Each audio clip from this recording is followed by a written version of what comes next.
അപ്പം എന്താ എല്ലാവർക്കും പുതിയൊരു വീഡിയോയിലേക്ക് സ്വാഗതം. ഞങ്ങൾ ഇന്ന് 5 പോരാളികൾ ചേർന്നിട്ട് മൂന്നാർക്കൊരു ട്രിപ്പ് പോണ വീഡിയോ ആട്ടോ ഒന്ന് അപ്ലോഡ് ചെയ്യുന്നത്. 5 പേരും ബ്രേക്ക്ഫാസ്റ്റ് വീട്ടിൽ നിന്നൊക്കെ കഴിച്ചിട്ട് വരുന്നൊക്കെ വീമ്പ് പറഞ്ഞിട്ടുണ്ടായിരുന്നു. അല്ലെങ്കിൽ ഞങ്ങൾ പൊതിഞ്ഞെങ്കിലും എടുക്കുമെന്ന് പറഞ്ഞു. പക്ഷേ ഞങ്ങൾ 5 പേരും മടിച്ചികളായതുകൊണ്ട് ഇതൊന്നും നടന്നില്ല. വണ്ടിയിലിരുന്ന് വിശക്കണു എന്ന് അലറി വിളിച്ചപ്പോൾ ഡ്രൈവറേട്ടൻ വിശക്കണുവിൻ്റെ വീട് എവിടെയാ, നാട് എവിടെയാ, പേരെന്താ ഒന്നും ചോദിക്കാതെ ഈ കണ്ട ഹോട്ടലിൻ്റെ മുമ്പിൽ കൊണ്ട് ചവിട്ടി നിർത്തിയിട്ടോ. അപ്പം ഞങ്ങൾ അകത്ത് കയറിയിട്ട് ഓർഡർ ചെയ്യാൻ വേണ്ടിയിട്ടിരുന്നു. ഓർഡർ ചെയ്യാൻ വന്ന ആളുടെ പേരൊക്കെ ഞങ്ങൾ ചോദിച്ച് വെച്ചിട്ടുണ്ടായിരുന്നു. അക്കുസുട്ടു എന്ന് ചേരണ പോലത്തെ ഒരു പേരായിരുന്നു കേട്ടോ. പക്ഷേ പേര് ഇപ്പോൾ മറന്നുപോയി. 2 പേര് മസാല ദോശയാണ് ഓർഡർ ചെയ്തത്, ഒരാൾ ഭൂരി ഓർഡർ ചെയ്തിട്ടുണ്ടായിരുന്നു.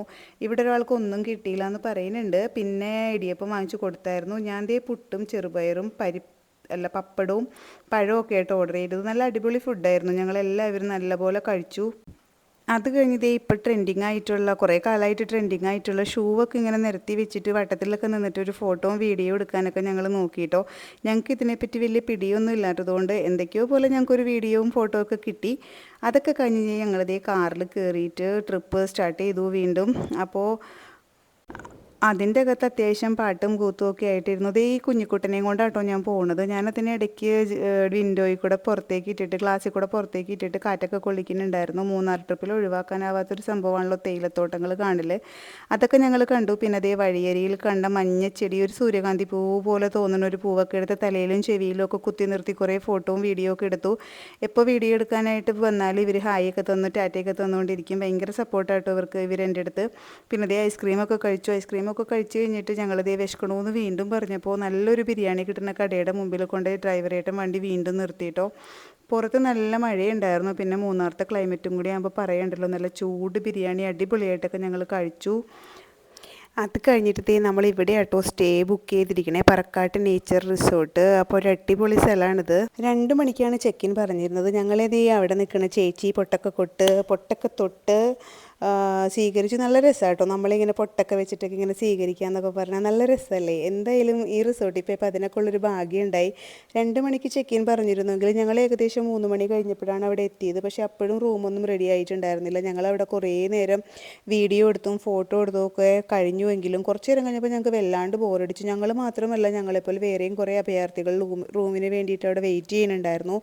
അവർ ഞങ്ങൾക്ക് വെൽക്കം ഡ്രിങ്കൊക്കെ തന്നിട്ടുണ്ടായിരുന്നു. പിന്നെ ട്രെക്കിങ്ങിനെന്നൊക്കെ പറഞ്ഞിട്ട് അവർ കൂട്ടിക്കൊണ്ട് പോയെടുത്ത് കാര്യമായിട്ടുള്ള അഡ്വഞ്ചേഴ്സ് ട്രെക്കിങ് അങ്ങനത്തെ സംഭവങ്ങളൊന്നും ഉണ്ടായിരുന്നില്ല. പിന്നെ കുറേ നല്ല നല്ല റൂംസൊക്കെ ഇതുപോലെ ഗുഹയുടെയൊക്കെ ഇടയിൽ അങ്ങനെയൊക്കെ കണ്ടു കേട്ടോ. കപ്പിൾസൊക്കെ വന്നു കഴിഞ്ഞാൽ അടിപൊളിയായിരിക്കും എന്ന് തോന്നി. ഞങ്ങൾ 5 ഫ്രണ്ട്സിന് എന്ത് പ്രൈവസി, എന്ത് റൂം, എന്ത് അടിപൊളി, അതൊന്നുമില്ല. ഞങ്ങളിത് കണ്ട സൈക്കിളിൽ ചാടി കയറി. ഇതാണ് റോപ്പ് സൈക്ലിംഗ് എന്ന് പറയുന്നതെന്ന് തോന്നുന്നു. എന്താണ് ഇതിനെ കറക്റ്റായിട്ട് പറയണതെന്ന് എനിക്കറിയാൻ പാടില്ല. പക്ഷേ കണ്ടപ്പോഴേ ഞാൻ എല്ലായിടത്തും ചാടി കയറുന്നത് പോലെ ഇവിടെ തന്നെ ഇതിലും ചാടി കയറിയിട്ടുണ്ടായിരുന്നു. അപ്പുറത്ത് ആരെങ്കിലും പിടിക്കാനുണ്ടാവോ ചേട്ടാ എന്നൊക്കെ ചോദിച്ചു. ചേട്ടന് ഹിന്ദി മാത്രമേ അറിയുള്ളൂ. എനിക്കാണെങ്കിൽ ഹിന്ദി ഒട്ടും അറിയാൻ പാടില്ല.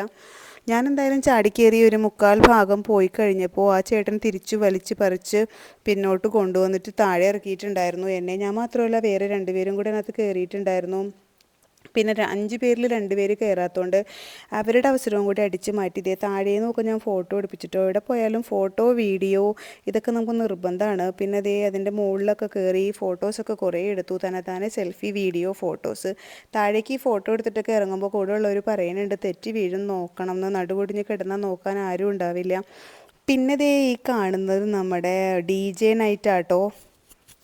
ഞങ്ങളെല്ലാവരും അടിപൊളിയായിട്ട് എൻജോയ് ചെയ്തു കേട്ടോ. ഇവിടെ എല്ലാ ദിവസവും വൈകിട്ട് DJ നൈറ്റ് ഉണ്ട്. പക്ഷേ അന്ന് ശരിക്കും 8 മണിക്ക് തുടങ്ങേണ്ടതായിരുന്നെങ്കിലും ഒരുപാട് വൈകിയാണ് തുടങ്ങിയത്. കാരണം നല്ല മഴയായിരുന്നു. ഇതൊരു ഓപ്പൺ ഏരിയയിലാണ് DJ നൈറ്റ് എല്ലാം അവർ സെറ്റ് ചെയ്തിരിക്കുന്നത്.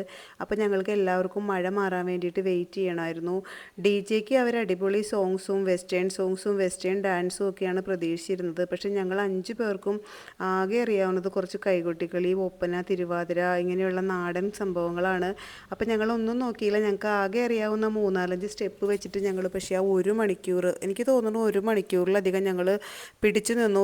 കൂടെ ഉണ്ടായിരുന്ന ഫാമിലി, വേറെ കുറേ ഫ്രണ്ട്സ്, അതായത് വേറെ കുറേ ടീംസ് വന്നേക്കണവരെല്ലാവരും നല്ല നല്ല ഡാൻസൊക്കെ അറിയണവരായിരുന്നു. പക്ഷേ അവരെ കൊണ്ട് ഞങ്ങൾ ഒപ്പനയും തിരുവാതിരയും ലാസ്റ്റ് എല്ലാ ഡാൻസിൻ്റെയും മസ്റ്റായിട്ടുള്ള വട്ടത്തിൽ ട്രെയിൻ പോകുന്ന പോലെ ഇതിൻ്റെ ഇടയിൽ പറയാൻ വിട്ടൊരു കാര്യമുണ്ട് കേട്ടോ. കാരണം ഈ കഥ നടക്കുന്നത്, അതായത് ഈ ട്രിപ്പ് പോയത് ഇന്നോ ഇന്നലെയോ മിനിയാന്നോ ഒന്നും അല്ല കേട്ടോ.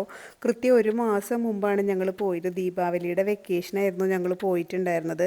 എന്തിനാ ഇത് പറയണേന്ന് വെച്ച് കഴിഞ്ഞാൽ, ഈ DJ നൈറ്റിൽ ക്യാമ്പ് ഫയർ ഒക്കെ ഉണ്ടായിരുന്നല്ലോ. ക്യാമ്പ് ഫയറിൻ്റെ ഇടയിൽ ഫയർ വർക്ക്സും നമ്മളുടെ കമ്പിത്തിരി മത്താപ്പൂ കത്തിക്കലൊക്കെ ഉണ്ടായിരുന്നു. കാരണം ഈ പറക്കാട്ട് നേച്ചർ റിസോർട്ടിൽ DJ ഉണ്ട്, അതിൻ്റെ കൂടെ ഈ കമ്പിത്തിരിയൊക്കെ എല്ലാ ദിവസവും ഉണ്ടാവുമെന്നൊന്നും നമുക്കറിയാൻ പാടില്ല. അതുകൊണ്ടാട്ടോ ഞാൻ അപ്ഡേറ്റ് ചെയ്യണേ. അന്ന് ദീപാവലി ആയിരുന്നു, അതുകൊണ്ട് തന്നെ അടിപൊളിയായിട്ട് അവർ പടക്കങ്ങളും കമ്പിത്തിരിയും മത്താപ്പവും ഒക്കെ തന്നിട്ട് നല്ല എൻജോയ്മെൻ്റൊക്കെ ആയിരുന്നു കേട്ടോ. ഞങ്ങൾ ആദ്യം ചെക്ക് ഇൻ ചെയ്ത് റൂം കിട്ടാൻ കുറേ വൈകിയപ്പോഴും പിന്നെ ട്രെക്കിങ്ങിനെന്ന് പറഞ്ഞ് പോയടുത്ത് വലിയ കാര്യമായിട്ടൊന്നും ഇല്ലാതിരുന്നത് കൊണ്ടും ഞങ്ങൾ കുറച്ചധികം ഡിസപ്പോയിൻറ്റഡ് ആയിരുന്നു.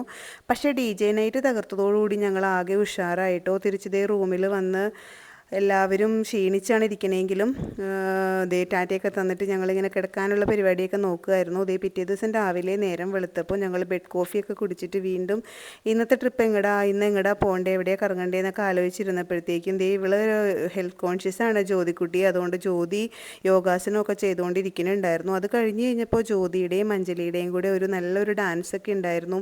ഇതൊക്കെ ഇവർക്ക് ആ DJ നൈറ്റിൻ്റെ സമയത്ത് കാണിച്ചിരുന്നെങ്കിൽ നമ്മളെക്കുറിച്ച് അവർക്ക് നല്ലൊരു മതിപ്പുണ്ടായനായിരുന്നു. പക്ഷേ എന്തായാലും രണ്ടുപേരും അകത്താണെങ്കിലും കളിച്ച് ഡാൻസൊക്കെ അടിപൊളിയായിരുന്നു. അതിനുശേഷം ജ്യോതിയോട് ഒരു ഫാഷൻ ഷോ നടത്തുമെന്ന് ചോദിച്ചപ്പോൾ ഒറ്റയ്ക്ക് റാം വാക്കൊക്കെ നടത്തി അവൾ അടിപൊളിയായിട്ട് ഞങ്ങളെ എൻ്റർടൈൻ ചെയ്തു കേട്ടോ.